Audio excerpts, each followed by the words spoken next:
Hello everyone, কেমন আছেন সবাই? আশা করছি সবাই খুব ভালো আছেন আর সুস্থ আছেন। আমি ঝুমুর এবং ঝুমুর লাইফস্টাইল চ্যানেলে আপনাদের সবাইকে স্বাগত জানিয়ে আজকে আমি আমার ভিডিও শুরু করছি।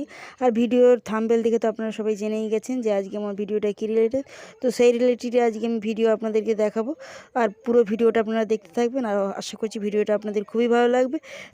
আর বন্ধুরা, দেখতেই পাচ্ছেন তো আমার মা রান্নাটা করছে। আজ দুপুরে রান্নাটা মাই করছিল আর সকাল সকালই করে নিচ্ছিল, বেশি লেট করছিল না। আর এখানে আমি বই নিয়ে বসে পড়ছি দরজার মুখে, আর ওখানে দিদি বসে আছে। মায়ের কাছে কাছে আমরা সবাই রয়েছি।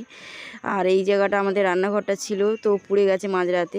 আর এই রান্নাঘরটা কীভাবে পুড়েছে, কী হয়েছে না হয়েছে সমস্ত তো ভিডিও করে আমি আপনাদেরকে দেখিয়েছি। ভিডিওটা দেখবেন প্লিজ। আর এই যে এই দুটো উনুন, এখানে রান্নাটা হচ্ছে। আর এই আমার দিদি বসে আছে, মোবাইল নিয়ে পড়ছে। ও সবসময় মোবাইলে পড়ে। আবার দেখুন বিড়াল নিয়ে কী সুন্দর খেলা করছে। এই বিড়ালটা খুবই ভালো বিড়াল, ওর কোনো প্রবলেম নেই। এই বিড়ালটার বাস একটাই বাজে, পাখি ঘুঘু পায়রা যা হাতের কাছে পাবে ধরে মেরে দেবে। কী করে যে ধরতে পারে বুঝতে পারি না। আমাদের কত মুরগির বাচ্চাই মেরে দিয়েছে, যত কিনবো তত মারবে, এত বাজে বিড়াল এটা। তো আমার মায়ের রান্নাটা রেডি হয়ে গেছে। এটা হচ্ছে ফুলকপি, আলু, মটরশুঁটির জিরে আদা বাটা দিয়ে পাতলা মাছের ঝোল হয়েছে। আমরা বেশিরভাগ তরকারিতেই জিরে আদা বাটা খাই, পেঁয়াজ রসুন খুব একটা খাই না, কারণ পেঁয়াজ রসুন আমাদের খুব একটা ভালো লাগে না। আমরা সবাই জিরে আদা বাটা দিয়েই খেয়ে থাকি সবসময়। তো যাই হোক, চলে যাচ্ছে, একটু কলে জল আসছে কি দেখবো।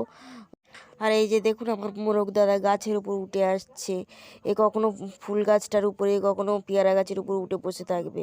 এর নিচে থাকতে পছন্দ করে না, মনে হয় আগের জন্মে জমিদার ছিল। বন্ধুরা, আমাদের এইখানে গরম পড়তে না পড়তে বিশাল জলের সমস্যা হচ্ছে। 2-3 দিন পর পর জল আসছে। তো দেখে আসলাম কলে জল আসেনি, কি করব, বাড়ি এলাম, এসে একটু স্নান করে নিলাম। এবার যাচ্ছি ঠাকুর পুজো করবো, তো ফুল আনতে।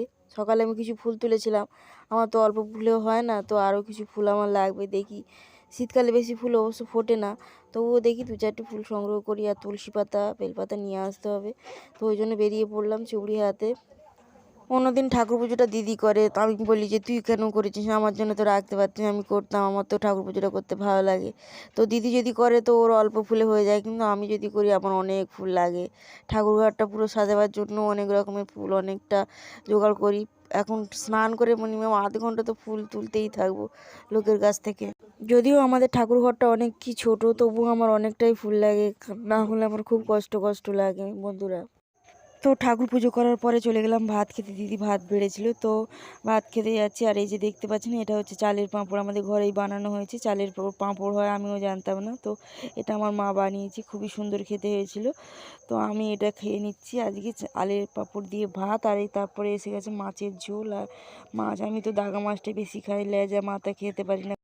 তো ভাত খেয়ে উঠে জলের বোতলগুলো আর জগটা গুছিয়ে নিয়ে জল আনতে চলে গেলাম, কারণ এখানে অনেকই ভিড় হচ্ছে জলের কলে, কারণ 2-3 দিন পরে পরে জল আসছে। তো বন্ধুরা, আর এত কম জল দিচ্ছে, আসলেও বেশিক্ষণ থাকছে না। তো কিছু লোক পাচ্ছে, কিছু লোক পাচ্ছে না। যারা পাচ্ছে তো ঠিক আছে, যারা পাচ্ছে না তো বিশালই টেনশন করছে, কি করে রান্না হবে, কি করে খাওয়া হবে। তো এখানে বিশালই সমস্যা হচ্ছে।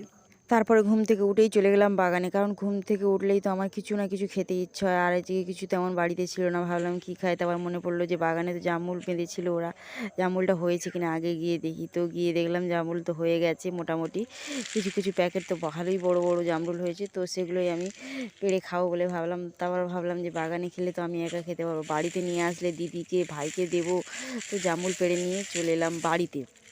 এখনও জামরুল খুব একটা বড় বড় হয়নি, আর যেসব প্যাকেটে জামরুল বড় হয়েছে সেটাও খুব একটা ভালো হয়নি। তো যাই হোক, দেখে বুঝে জামরুলগুলো নিলাম, নিয়ে চলে গেলাম বাড়িতে। তো এই জামরুল বাগানটা যাদের আর গাছটাও যাদের, তারা এখানে বাড়ি নয়, অনেকটা দূরে বাড়ি। তো ওই জন্য জামরুল 2-4টে পেড়ে খেলেও কিছু অসুবিধা নেই। আর এমনিতে আমি বেশি তো পারিনি, আর গাছকে বলেই নিয়েছি। আপনারা ভাববেন না যে আমি চুরি করেছি, এটা চুরি বলে না, গাছ থেকে গাছকে বলে নেওয়া বলে খাওয়ার জন্য। আর আমার আজকের ভিডিওটা যদি আপনাদের ভালো লাগে তাহলে আমার চ্যানেলটিকে লাইক করবেন, শেয়ার করবেন বন্ধুদের সাথে, এবং সাবস্ক্রাইব করে আমার পাশে থাকবেন।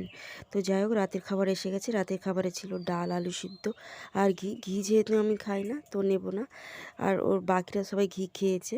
আজকে আমি ডাল আর আলু সিদ্ধ দিয়ে রাতের খাবারটা কমপ্লিট করব। তো আজকের ভিডিওটা এই পর্যন্তই। আপনারা সবাই খুব ভালো থাকবেন, সুস্থ থাকবেন। Thank you so much. Tata, bye by.